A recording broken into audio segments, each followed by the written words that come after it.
The the NBA Gambling Podcast on the Sports Gambling Podcast Network is brought to you by Underdog. Underdog is hooking up new customers. Play just $5. Get $100 in bonus funds when you sign up with promo code NBA SGPN. Yes, sir. We are back with another edition of the NBA Gambling Podcast on the Sports Gambling Podcast Network. No, me, no, the voice, guys. Me, really, Terrell Furman Jr. here at your service.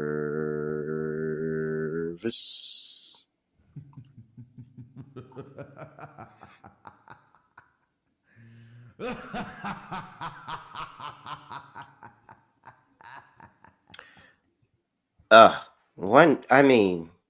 feel like there's an algorithm or a command to give where we could have the schedule made and we not have one NBA game on when we have 30 teams. Just maybe. I don't know if all possible, Scott, but I think that there's some kind of way we could do this. Scott, Studio Reichel. Scott, what's going on? Scotty, beam me up. Surprise. Yeah, good to be back, I guess. I'll point out that the schedule today sucks. There's only one game, and the Clippers are load managing. So there you go. Harden's not playing for personal reasons. I'm not sure what happened there.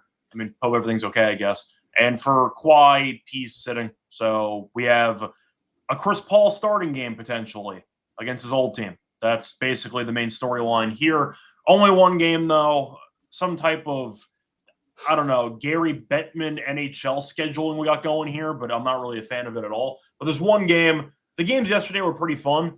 Unfortunately, though, I kind of wish they staggered them a bit better so we'd have more than one game to talk about.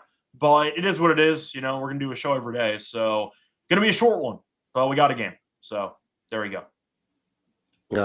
I mean, what a day it was yesterday. Where to start? Who to talk about? The Lakers comeback is interesting. We could start at the end. Oh, excuse me. Well, we could start at the end where all of this happened in. So the Lakers. You mean the final 10 seconds that took about 45 minutes? Yeah. Okay. Especially for a late game. Come on, guys. It was a mess down the stretch. For the record, I don't know how many of those calls were good or bad, but the refs completely hijacked the entire game. The in 2-minute ref report, I actually have to go back and look at it because I'm sure 2 minutes. Both teams were in the bonus with like 4.5 to go. It was just a couple touch fouls from like 90 feet for free throws. Like it was a pretty rough watch, but the game was insane down the stretch. Nice win though for the Lakers. Nice win. And then, are the Lakers good? I think they might be. I'll put it this way: they're a lot better without LeBron than I expected. We'll see how they look when LeBron eventually comes back. We know Reeves didn't play yesterday. I mean, Luka looks incredible. So Luka almost had a triple-double. I believe he was one rebound away from a 35-point triple-double, which he's going to feel bad about because he missed a bunch of free throws. So he could have easily have gotten that. But, yeah, the Lakers, I'll put it this way. I'm not sure if they're actually a title contender. I know the Thunder did lose, so, you know, the Thunder are not undefeated anymore. I would still probably take Denver over them in a playoff series. The Lakers, though, are probably in that second tier. And I know going into the year, we thought the Clippers might win 50 games. Maybe they would be a dark horse that I know us personally would never take because we don't trust the Clippers at all. I'm kind of willing to flip the Clippers with the Lakers, where the Clippers are that team that finishes fringe play-in contender, maybe like a 6 seed, and the Lakers might finish top 3. So I'm kind of willing to flip the LA teams. The Lakers, I think, are solid. I wouldn't pick them against the Thunder. I wouldn't pick them against the Nuggets. But can they be the third best team in the West? I would probably consider Houston still above them. But yeah, what I'm trying to say. I think I've kind of flipped the roles with the Lakers and the Clippers from what I had preseason. You? Yeah. No. I mean, I don't think I was very high on the Clippers at all, but I definitely I was not in on the Lakers at all. Clippers win total though is 50 and change. So expectations were higher for them. I'm willing to flip where those teams were preseason, I'd say located compared to now. Yeah, definitely. Definitely. I think I'm shocked. I'm pure shocked that this Lakers team is doing this, and I think I got to start betting them. I really do. I'm very interested to see what this team looks like when LeBron comes back. Very interested. All right. OKC went down. They were my lock. They led by 20 after the first quarter. 22. Yeah. 22-point lead at some point. 22 in the middle of the first quarter, I believe, led by 20 after 1. I think Avdia had 16 points while being 0 of 11 from the floor because he had 16 free throws. And then he ended up making some shots there. He had a good rebounding game, whatever. But, yeah, OKC just fell apart. And I get that they were on a back-to-back. They were a little bit shorthanded. But, I mean, that's a pretty rough way to lose a lock. Luckily, my dog got there. I had an alt spread on the Rockets against the Grizzlies, which worked out well. So it could have been worse. But, yeah, the Thunder losing their first game of the season while blowing a 22-point lead and a 16-game win streak against the Blazers. They'd won 16 straight against Portland. And, yeah, that's how I lost my lock. So, not fun. But you know what? Houston did their part, so it could have been worse. Oh, Thiago Splitter. I don't want to talk about it. I wanted his Coach of the Year odds as soon as Billups got fired. And there was a book at 40-1, and it's a book that I'm limited on. So I could have bet it for $1.25, but unfortunately, I didn't have access to really any book that would let me bet it. And now the line's probably plummeted at this point. So I eyed it at 40-1, and I had no books that let me take it. I actually requested a fun little side story, not going to spend too much time. I requested a day or two ago, before the Thunder game, an offshore book, add a Thiago Splitter lines to Coach of the Year. He wasn't listed on their market. So I requested, I contacted support just to ask for them to add the line for me. They said, sure. They removed the entire market. They the damn play. They removed the entire market. So, yeah, I don't know what Splitter's going to be, but unfortunately, based on my history with BetMGM, I was not able to place my wager at 40-1. So I was on it. I just couldn't get anything down on it, and that sucks. So it is what it is. But he's done a good job with that team. Pelicans have 2 wins? Yes. Does beating Dallas count? I guess. Okay. Because that happened yesterday. I'm not going to lie. I'm pretty shocked that they were 8.5-point favorites to start the game. Yeah, it was 3 rebounds away from Queen for making $3,000 last night. So that wasn't very fun. Speaking of rebounds and making a bunch of money, somebody said it in the chat. You were a week early. Not a week early, a day early on the Russell Westbrook triple-double. Yeah, I know. Once again, I did gamble on the injury report, though, the day before. That was like 196-1. Levine played and Sabonis played. So the injury report didn't help me. And then, of course, both those guys sat the next game. And then Westbrook got a triple-double. And it literally did exactly what you were saying. I mean, triple-double, though, once again, I got 196-1. It was plus 2,000. It closed at 13-1. So it wasn't like the same situation, but it is pretty annoying. I did have Westbrook triple-double in a parlay with Queen 10 rebounds, and Queen had 7. So that would have turned 25 into $3,000, and that didn't get there because Queen had 7. So I did have something on the Westbrook triple-double yesterday, but I didn't make any money because I had it parlayed with something else. So it didn't work out, but I did have a little piece on Westbrook, but Queen didn't get there. So it is what it is. All right. Man. Speaking of Derek Queen. He looks good out there for the most part. Feels comfortable. Not worth what they traded to get him, but he looks better, than I might have thought early on. Yeah, probably not. Probably not worth all the hassle. And then back over to what were we talking about? The Pelicans game. 2 wins here. The Mavericks. Oh my God, man. It's a mess. I mean, I know Lonte and I liked the under in the game yesterday. I did have money on that. So despite losing the Queen rebound stuff, I still made money in the game. It was painful. And watching Cooper Flag brick a midi to tie the game, I felt like was kind of a good summary of the season so far. I mean, AD's injured. They have no point guard. It's ugly. It's really bad. So But the team it's stinks. also proving what I felt about Cooper Fleck in that he is a good NBA player. He's just not the guy that's going to lead a team of nobodies. He's a good third option. Maybe he develops into a second option, but right now he can walk in and be a very good third option. Unfortunately, the number 1 and 2 options on this team are hurt. Yeah, pretty much. Jason Kidd's making stuff up on the fly, and it hasn't worked. So not a fun team to watch. Shout out to my team, though. We're not going 0-82. I don't know what you heard. We're not going 0-82. We win games. Oh yeah, they did beat the Pacers. Okay, the Nets did get their win, 112-103.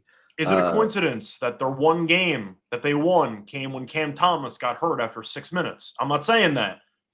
You can draw your own conclusions. But Cam Thomas only played 6 minutes, and the Nets won the game. Porter Jr. was fantastic, by the way. He was really, really good. He had a double-double. I forgot how many points he had, but he had a monster game. Claxton had a good double-double there. Clowney had some moments, but two bad teams, they went against each other, and one bad team had to win. Nice win for the Nets.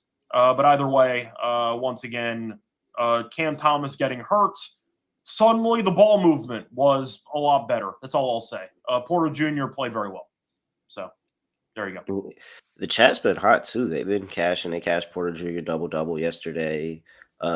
James in the chat talking about he bet $10, won $5,000 betting Westbrook and Jokic for a triple-double. A lot of stuff going on here in the chat. All right.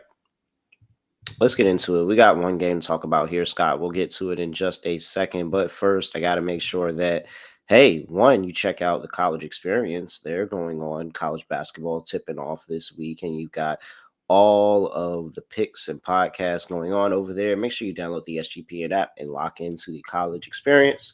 We're also brought to you by MyBookie.ag, your place to bet every single sport, including college basketball. You can get down on some NFL, some NBA, all of that. Their models bet on anything, anywhere, anytime. Easily deposit and get lightning fast payouts with cryptocurrency. Head over to mybookie.ag, promo code SGPN for 100% bet back bonus up to $500 for new customers.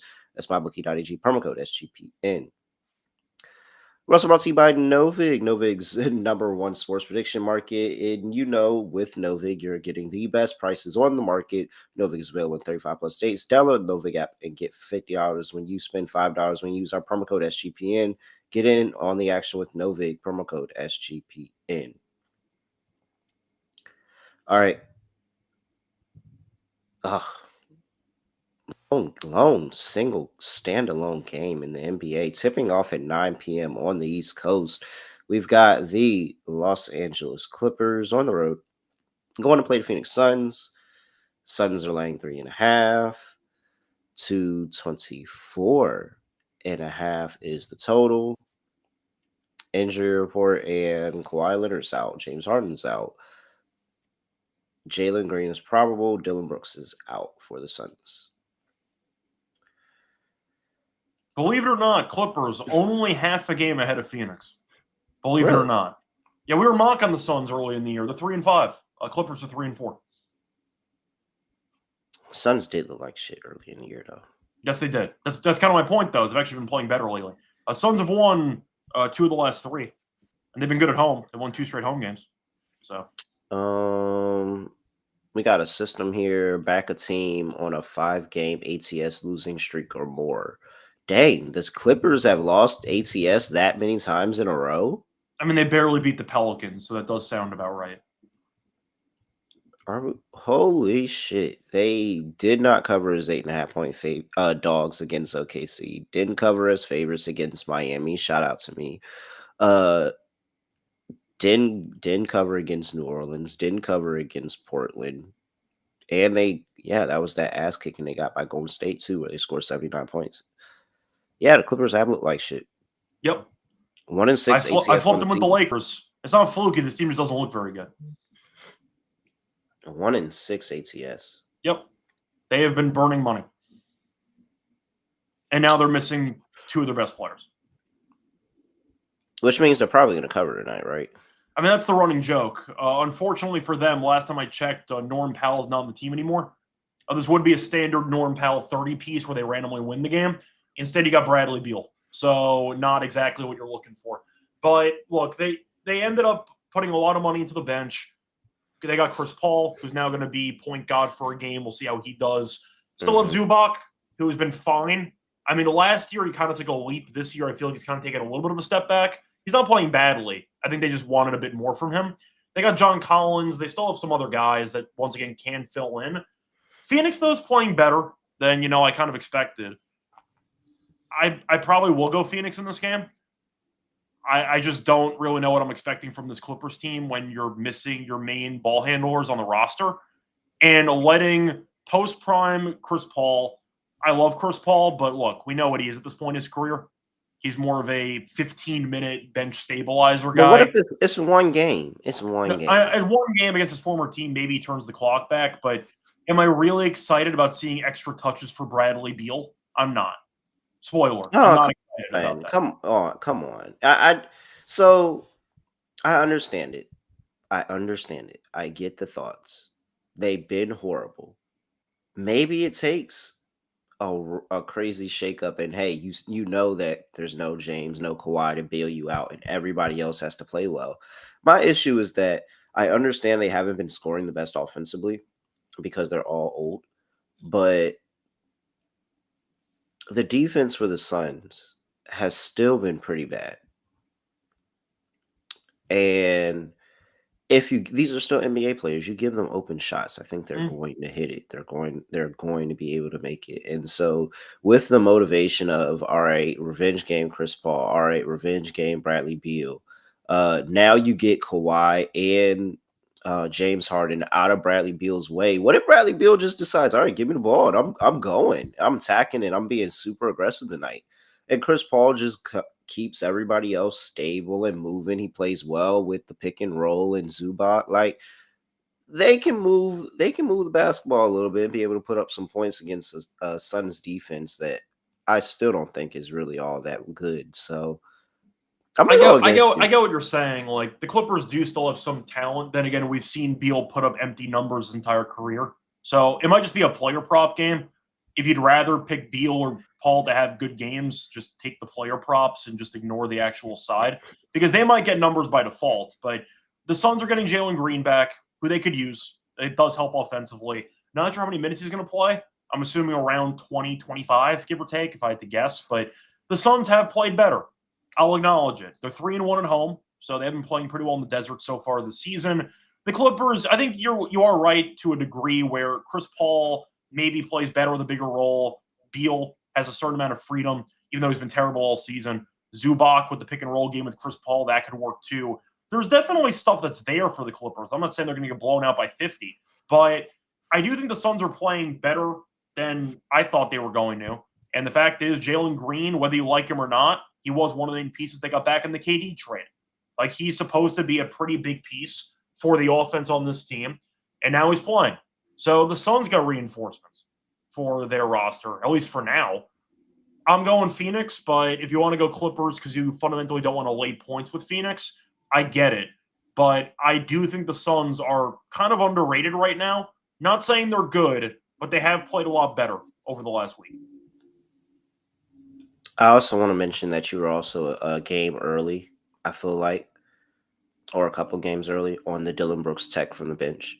Yes, you did. I gave it a good run. You did foresee that happening. I just want to point that out. You foresaw. Yesterday, I also that was the Memphis game that we talked about. That. Yes, yesterday I was right and wrong at the same time.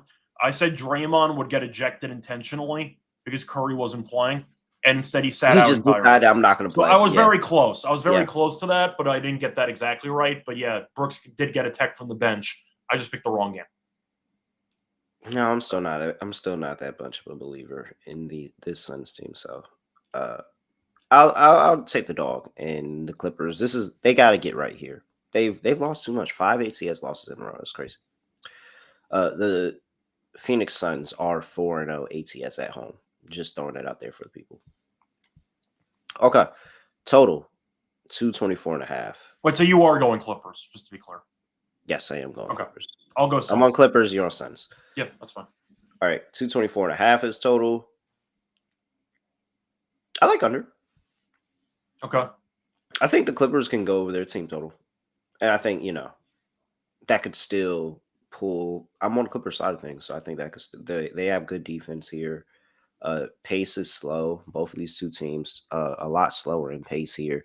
27th in the NBA are the Clippers. 19th are the Suns in the I first. see even overall worse. pace. According to NBA.com, I see the Clippers at 29th. Jesus Christ, so ugly. But it could be ugly basketball, slow basketball. I could see it staying under.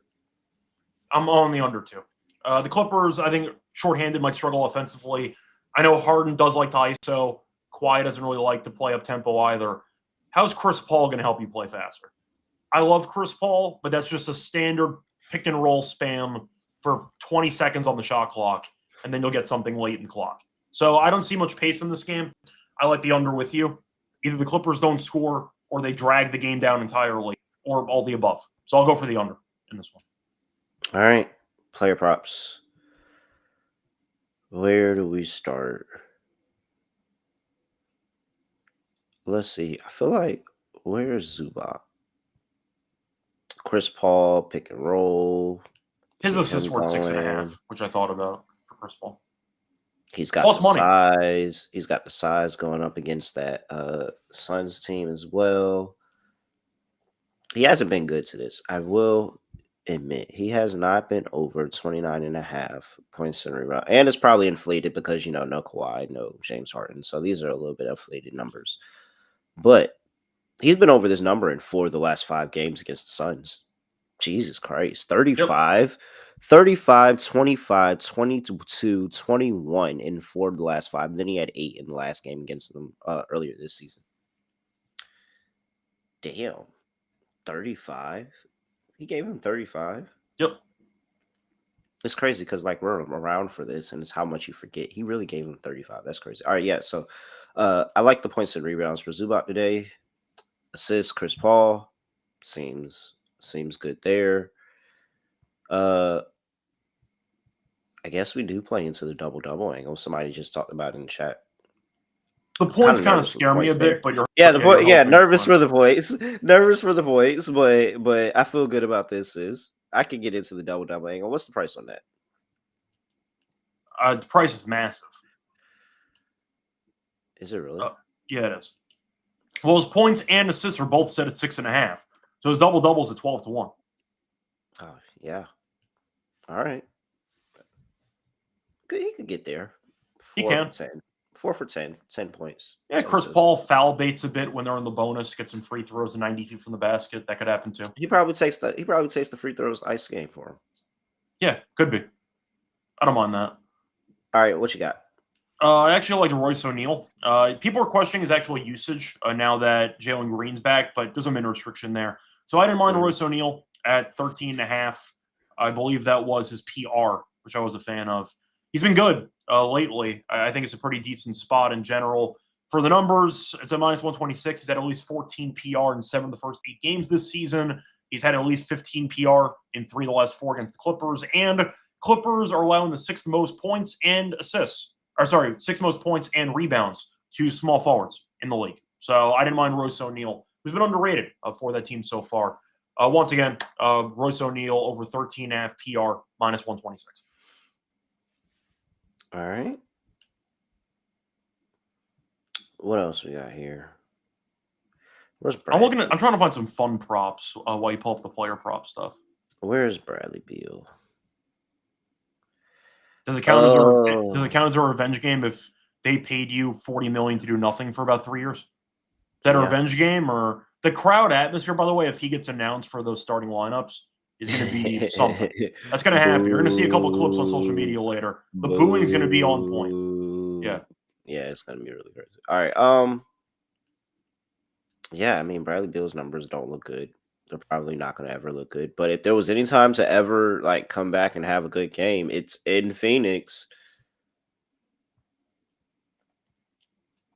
And plus, they didn't hit it. He didn't hit it the first time, so it would behoove him to have a better game here. And again, I'm very much of the mindset of now that Kawhi and James Harden are out the way, they're literally just going to say, "All right, Bradley Beal. I mean, we got you here, so you might as well do something and just give him the ball. He's going to go hoop." I'll see how much hooping he actually does, but I understand the logic of what you're saying. All right, what else you got? I didn't mind Zubac for the matchup. I was gonna get a bit bolder than what you said though, just for potential PR or just for the pick and roll points opportunities. You can get Zubac 3 points each quarter, which is available at plus 350. Damn. Which I think is a great price. So I'll take that. That's on FanDuel. I'm going to go with Zubac 3+ points each quarter, plus 350. All right. I think that's that's about it for me here. I really don't have much. There's only one game, but it doesn't mean you have to go crazy on it. Yep. All right. Underdog. You're home for fantasy pick'em. We're about to build an underdog lineup right now, Scott. We're gonna do it right now. So, how do we want to attack this?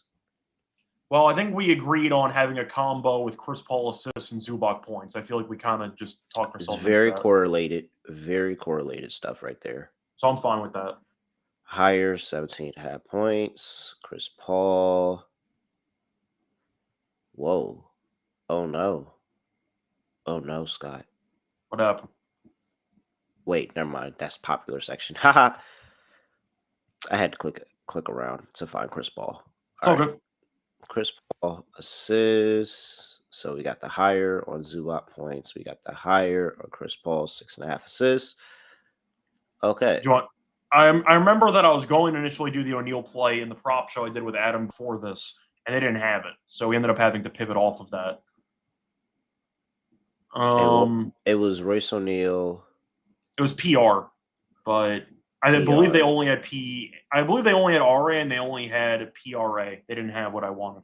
No, they don't have PR. That's what I thought. So it's fine. I know I liked Booker assists overnight at 6.5. That moved to 7.5, so I can't take that anymore. I don't know if there's anything else you want to take. You have a football play you want to plug? Do we want to trust Bradley Beal with the underdog lineup? I really don't, but he might come out swinging. So I don't know if you wanted the first quarter points. We could do that, or we could just go book. Because who's going to stop him? None probably gets the assignment. If I had to guess.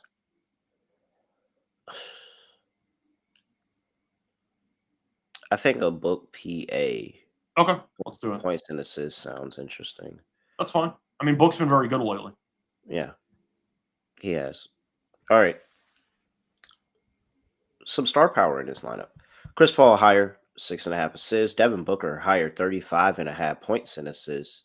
And Ivica Zubac higher, 17.5 points. Go. 5.15x, Scott. $100 get you $515 over there, Underdog Fantasy. Make sure you use that promo code NBA SGPN. Lock. Oh, no, wait. Let's get to Rhythm. And let's see what Rhythm's got for us, Scott. Fire up the Rhythm Labs here. You still have Brum Breaker, or you changed the name? I changed the name. Okay. Changed last season. You know, that's last season models. Is it Bronny Breaker now? Hey, Bronny Breaker is they're developing him into a role player here. Yeah.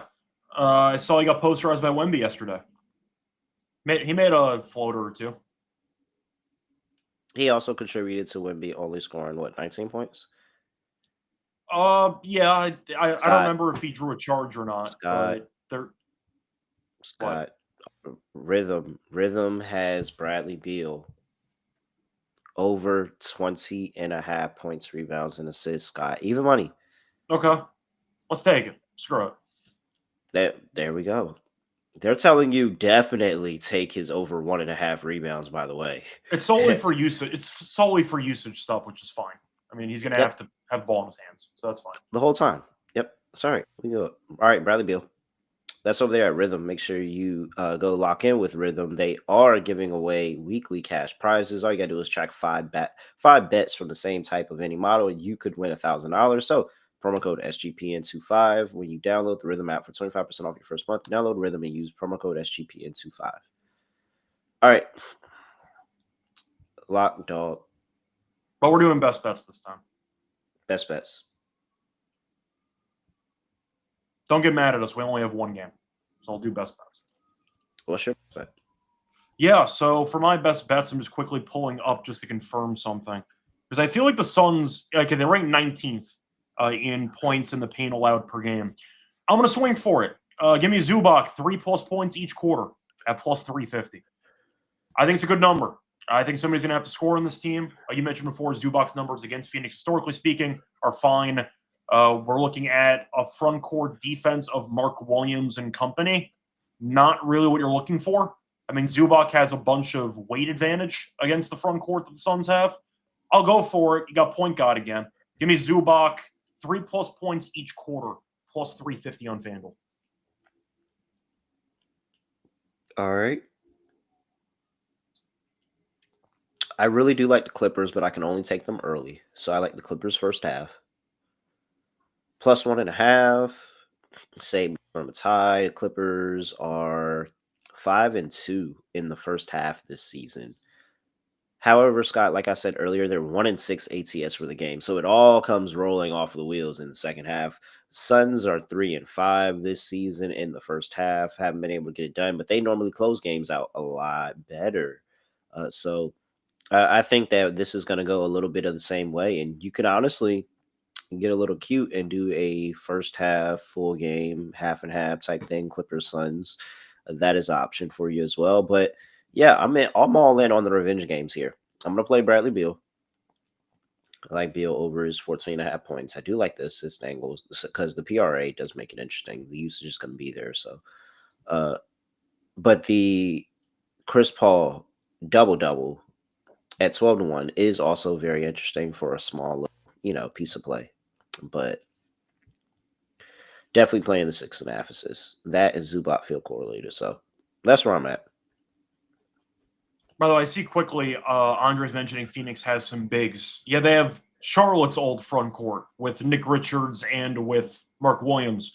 Literally they the don't exact guard same front court. Yeah, they don't really guard. Richards can block some shots, but he doesn't play that much. Williams is just not a good defensive player. And Zubac has what, like a 30, 40-pound advantage on the guy? It's probably a good matchup for Zubac, for being honest. So I think Big Zoo's going to have a game. I'll take a swing for it. Once again, plus 350, 3+ in each quarter. All right. What else, Scott? Anything else here? Yes, we have a lot more games tomorrow. So if you want, I'd say more opinions on games, check out the NBA show tomorrow. I'll ask you quickly, though, because we got some time. How are you enjoying college basketball so far? I am very interested in the freshmen. All the freshmen look very like they play the part. Yeah, Boozer had a bad game early. Then he went off with rebounds in the second half. So we'll see how he looks. I don't mind Boozer. I'm not even concerned about the bad game because I've seen the scrimmages. Yes, I'm not concerned either. He contributed despite not scoring in the first quarter, but in the first half, I mean, Peterson looks nasty. AJ looks good. Arizona's got a guy too. A lot of talent in this upcoming draft class. Interested to see how this college basketball season plays out. All right. He's at Rush Hour Radio. Matt Really __. Make sure you give us a follow at SGPN NBA on Twitter. And hey, give us a 5-star rating review wherever you get your podcast, not just on YouTube. But while you're here on YouTube, why don't you just go ahead and, I know what's going on with NBA one game today. Why don't you just go ahead and like, comment, all of that stuff. If you're not subscribed, make sure you subscribe. And with that, that's it, Scott. I don't have anything else to say. Nothing else to do. No other way of ending the podcast. Just going to like this. We are